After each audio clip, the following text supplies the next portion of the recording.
Hi, everyone. Welcome to our May edition of What Are You Reading? I'm going to bring in our panel of librarians to talk about different books they've read and what they recommend, different recommendations they have for you to read this month. I'll bring everyone in here now. Hello, everyone. Hello. Hello. Put our names there at the bottom. All right. So we have 9 books we're going to talk about today. Each of you, I think, gave me 3 book recommendations. Last month, we didn't do it this month, but last month we all read the book, This Is How You Lose the Time War, but we didn't have Kristen with us. Kristen, do you have any thoughts you wanted to share about that book before we get started? Well, I really enjoyed it. I really like sci-fi, so it was perfect for me. And it was just a really, really good book. And I would love to read more books that are like that.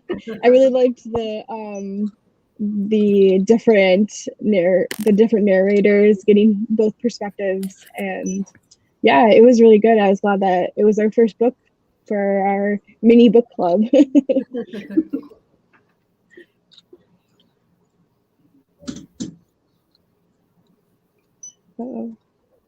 Oh, did we lose Ryan? I think, yeah. Oh, there he is. Oh, no.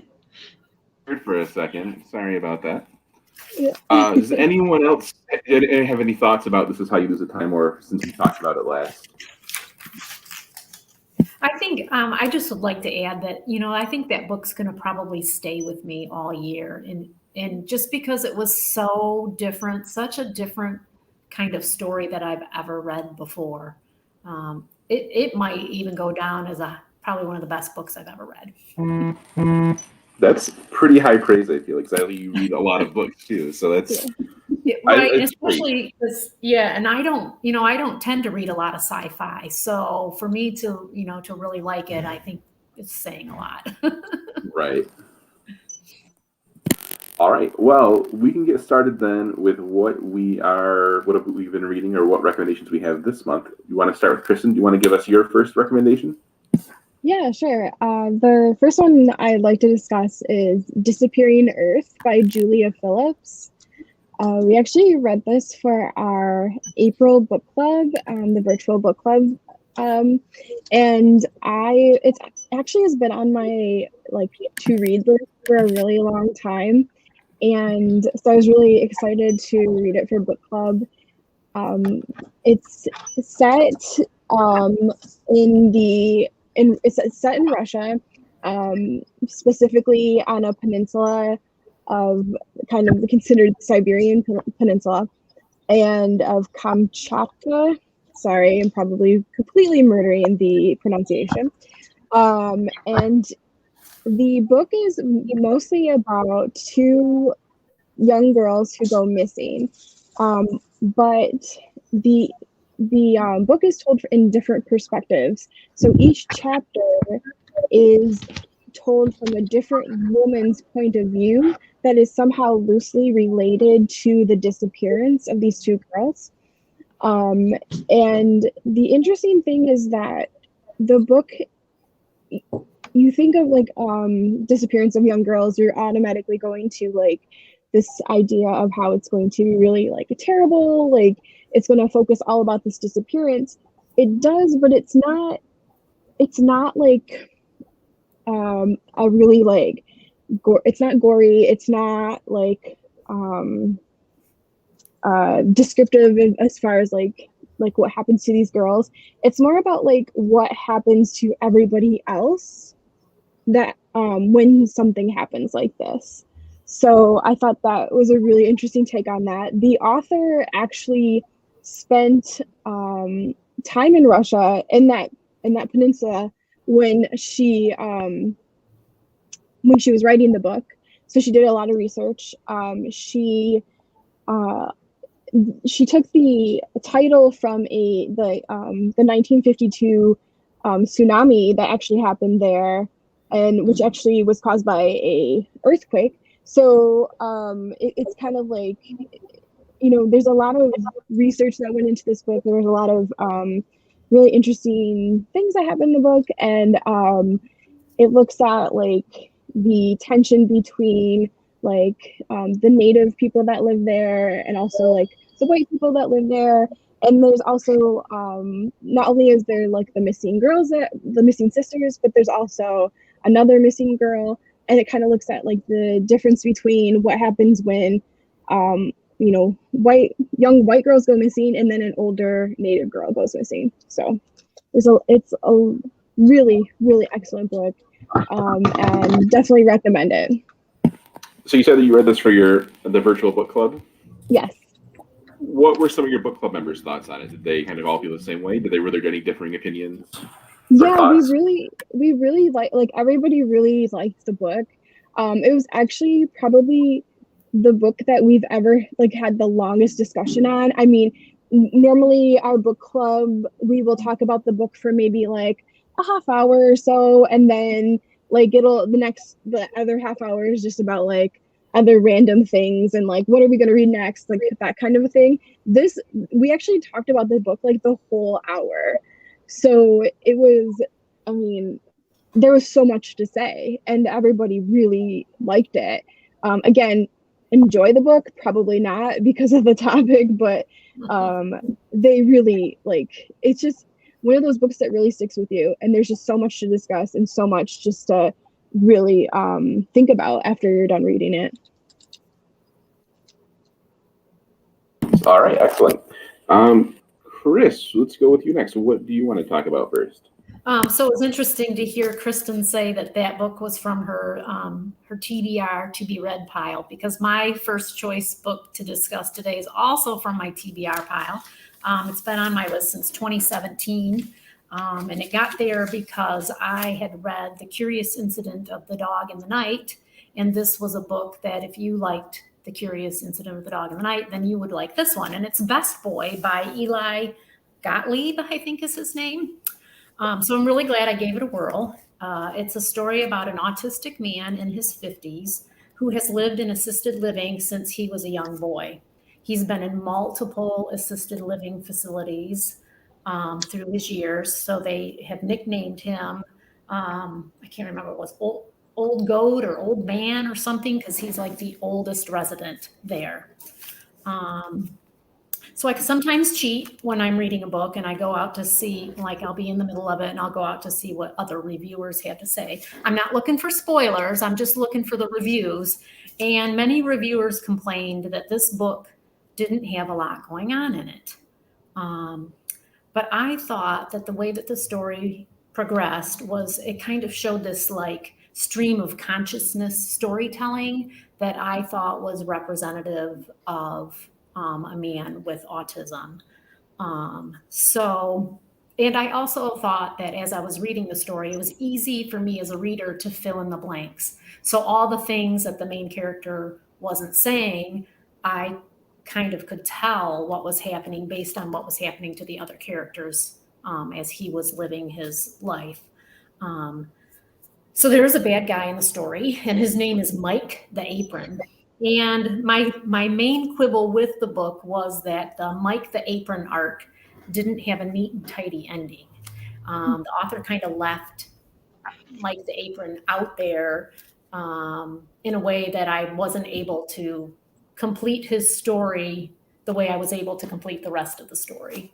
So very, very interesting book. I'm glad I read it. It didn't take me a long time to read it. It's kind of, an easy read, but I definitely recommend it if you liked The Curious Incident of the Dog in the Night. Do you want to talk a little bit more about The Curious Incident of the Dog in the Night, too, for those who aren't familiar with it? Sure. Boy, now that one I've read a long time ago. And I kind of fell into that one because the Lake Fenton School District had put it on, had been assigned reading, and some parents were against it. Trying to ban it, primarily because of the language used in the story. But if I remember correctly, it is another book that reads pretty easily and is actually, I would consider that one a 5-star book, because I thought at the time that it really nailed the experiences of a boy with Asperger's. So. All right. Sherry, what do you want to talk about first? I Was Anastasia by Ariel Lawhon, I think is how you say her last name. It's historical fiction, and we had some requests on our Facebook page for what should I read next of historical fiction that doesn't have to do with World War II. So I thought I'd talk about this one because it has nothing to do with World War II. Anastasia Romanoff stories fascinated many over the years. Some people believe she died with the rest of her family, and some think she might have escaped. So this is a dual storyline. It tells the story of Anastasia and the last days of the Romanovs, and then the story of Anna Anderson, who was a woman who claimed to be Anastasia. The story takes many twists and turns while the reader tries to decide if Anna Anderson is indeed Anastasia or if she isn't. Does she actually believe she is, or is she perpetuating a huge fraud? The author's taken some liberties with historical figures, but she explained them at the end of the book why she did so. And it was just a fantastic read. It really makes you think, really makes you consider, was this woman Anastasia? Was she not? Just a really good non-World War II historical fiction.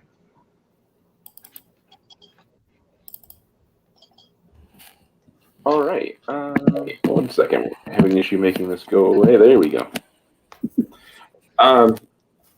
We were talking about doing another video about historical fiction books we need to do soon sometime, Sherry. I think you sent me the list. Something we talked about last year, I guess, when we first talked about historical fiction, is sort of why historical fiction appeals to people. Do you want to kind of talk about that for a little bit, just about why you think, Sure. or why it appeals to you, maybe? It's funny because I had always told people I did not like historical fiction. In my defense, I was thinking more historical romance, which is not my cup of tea at all. But then I read, I don't even remember which one, but I read one, and it's just the combination of history and then a little bit of fiction.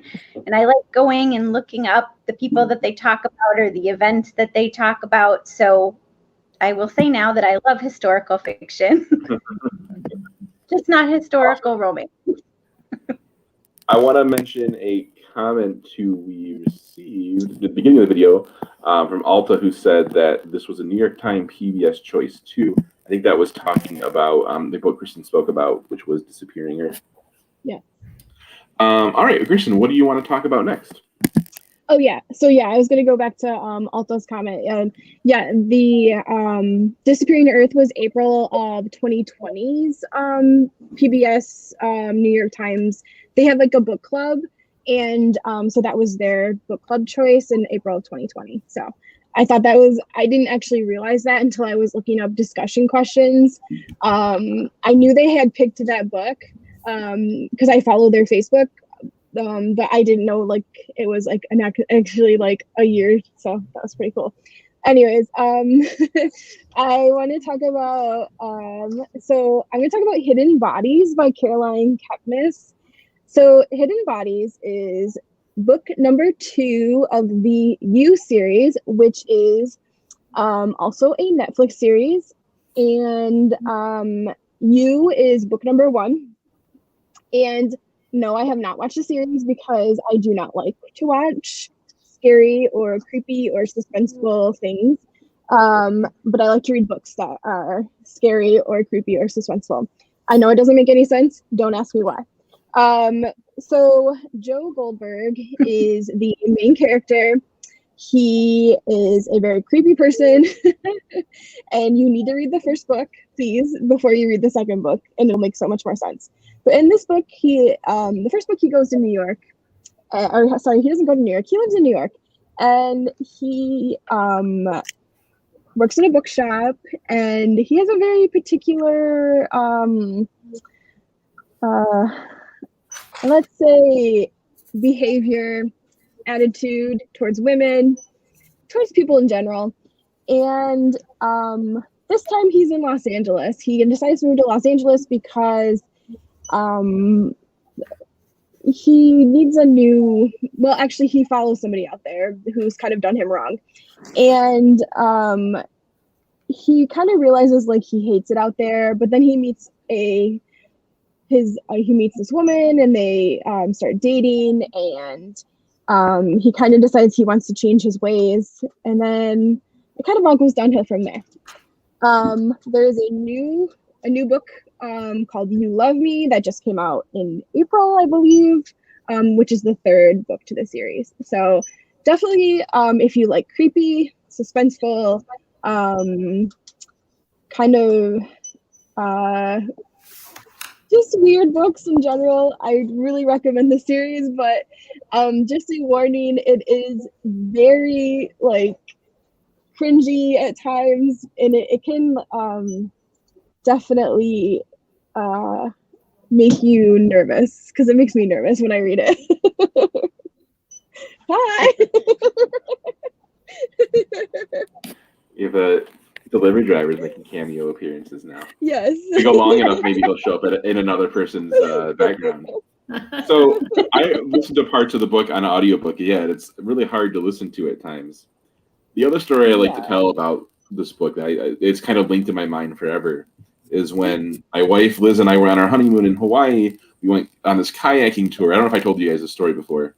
We went on this kayaking tour, and we were out on the ocean kayaking with this group, and we were kind of falling behind. So one of the tour guides was coming behind with us to keep pace with us, and we're kind of all alone with this guy. And he was like asking us what we do. We mentioned, the library, and he said he really likes those books, and he was watching the Netflix series. And he was talking about how much he really loved it. And after a little while, I was like, oh my God, I think this guy's going to kill us, and no one's going to know what happened. That was just like it was really creepy and really unsettling. And we're like, oh, we're all alone in the ocean now, and who knows what's going to happen. So that's what I think of whenever I think of the books now. And that's I would a funny story. Really questioning if somebody was like, these are my favorite books, because I mean, they're good, like they're really well written books, but like I wouldn't consider them to be favorite books. I mean, I kind of wonder what's going on in Caroline's head, like, why are you writing these books? But they're very entertaining. So, I mean, and I'm reading them, so I guess what's going on in my head, but they're really good. And I will say, like, everybody that I've recommended them to also really like them. Like my coworker, Sarah, I recommended them. Well, actually, Katie recommended it to her, and then I also said, yeah, you should try it, and she really liked it too. So yeah. All right, Chris, what do you want to talk about next? I'm going to talk about the Yellow Wife, and I think her name's pronounced Sadiqa Johnson. I'm not sure. I think this might be her first book. It was published in 2021. There's a lot to say about this book. But it is historical fiction, which I also like. If you ever read Wench or watched 12 Years a Slave, this story is for you. So this is the story of Phoebe, and she was born into slavery of a mother who was a slave and a father who was a plantation owner. And because he was her father, he promised her freedom at age 18. But it turns out that he didn't survive to her 18th birthday, and so she was denied her freedom by his wife, because, of course, the wife was jealous of the mistress and her daughter. So I don't want to take away all the details, but she eventually ended up in a place called Devil's Half Acre, which is a jail for slaves, which, I mean, if you can even imagine what a jail for slaves would be like. But while she lived there, she was forced to be the mistress of the head jailer. So the story can be very brutal and graphic at times. And I fully anticipated an ugly cry ending because of the nature of the time frame. So I was really pleased that the author was gentle with us and coincided the ending of the story with the ending of slavery. So I didn't have to have that ugly cry. But the author was inspired to write the story from visiting the Richmond slave trail. And apparently there's this trail you can go down that has all these markers that talk about different events and things that happened in that area. So she took the idea from the trail and created characters to kind of go along with it and tell the story. So it was really good. I really liked it. All right. Excellent. Sherry, what do you want to talk about next? The next one I want to talk about is Serpent and Dove by Shelby Mahoran, I think is how you say her name. It's teen fiction. It's really, I would recommend it, I think, for people who are enjoying Shadow and Bone on Netflix or reading the books. So if you're on the hold list for the Leigh Bardugo books, you might want to try Serpent and Dove. It's about Louise LeBlanc. She's taken shelter in Césarine, which seems to be in France. They speak French.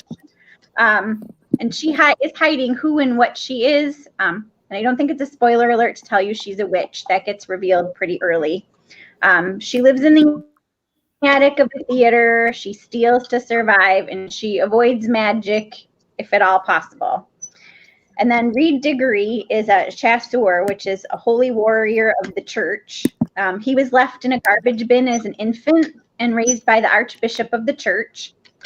He lives by the principle, thou shalt not suffer a witch to live. Césarine is a place where they burn witches. So after a robbery gone wrong, Reed and Lou's paths cross, and Louise pulls a stunt to save herself, and because of the stunt she pulls, they're forced to get married. But there's dark forces growing throughout both of their stories, and they have to decide what's most important. If you like books with magic, intrigue, romance, and fantasy, this is a good one. And I'm reading book 2 now. It is a trilogy. And I'm a little upset that I didn't time it better because the third one doesn't come out until July, and I'm going to have to wait. That's always the worst. All right. Kristen, what is your third book? I just want to say that first, Shadow and Bone on Netflix is so good, and the series is also really good.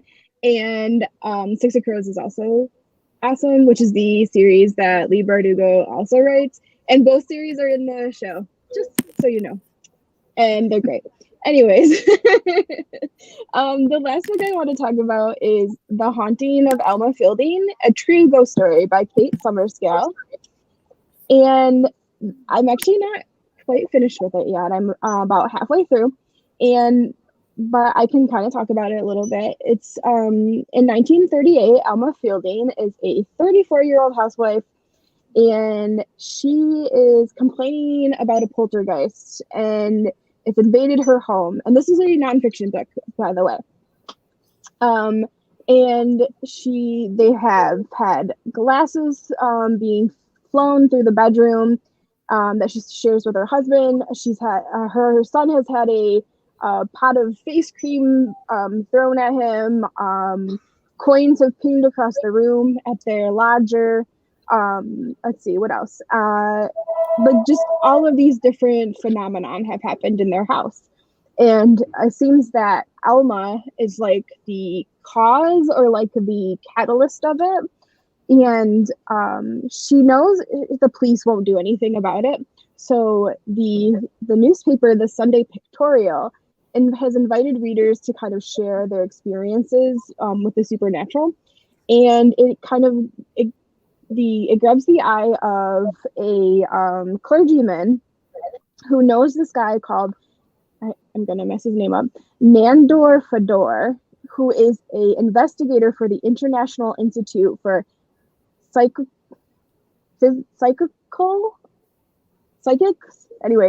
research.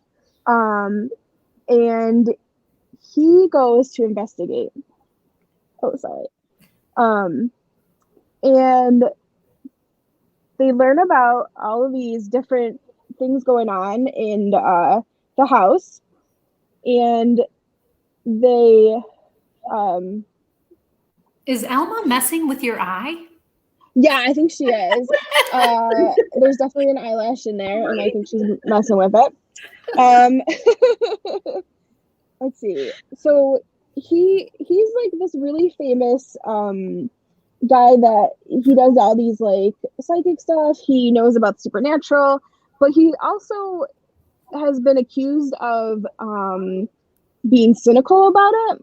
So it's kind of interesting. So that's kind of why like he does the investigating. But they kind of start unraveling her history. And also this is during the time of right before World War II. So it kind of like looks at is like how this kind of haunting is occurring. So is it her? Is it trauma? Is it like alienation? Is it loss? And it's like all of this stuff is going on, and like the question is she the cause of it? Like, is she doing this on purpose, or is she really being haunted? So far, I really am enjoying this. It's a very interesting book, and I really like it so far. I'm only halfway done, so I don't know if she's the one that's that's doing this. And it kind of like raises a question, like, you know, do you believe in this? Do you believe in poltergeist? Do you believe in like, you know? So yeah, it's a good book. I recommend it if you like nonfiction that tells a story. So like I think it's called narrative nonfiction. And yeah, it's good. All right, Chris, what is your last book? My next book is the Caldecott winner for 2021, and it's called We Are Water Protectors by Carol Lindstrom. The illustrations in this book are just absolutely gorgeous. I got to the point that I was just like, can I take a screenshot of this so I can like print it and have it in my house? So this, the end notes are really important because it kind of tells why she wrote the story. And it tells the story of an Ojibwe girl who fights against the Dakota Access Pipeline and how important it is to protect Mother Earth. I know that sounds super political, but I think that the illustrations and everything would appeal to a child because, you know, children think that the earth is pretty great, and I do too. So I think you should read it. It's such a gem because the illustrations are so gorgeous, and it is our award winner, and we have it in our branches. So check it out. All right, excellent. And Sherry, what is your last book? And I ended on a little lighter note. The House in the Cerulean Sea by T.J. Klune.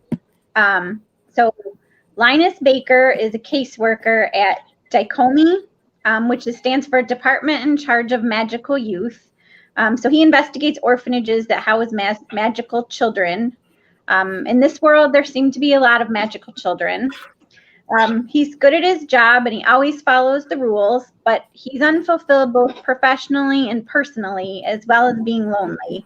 The only people he really interacts with besides his coworkers is his cranky neighbor next door and the cat that he's adopted that doesn't seem to like him very much.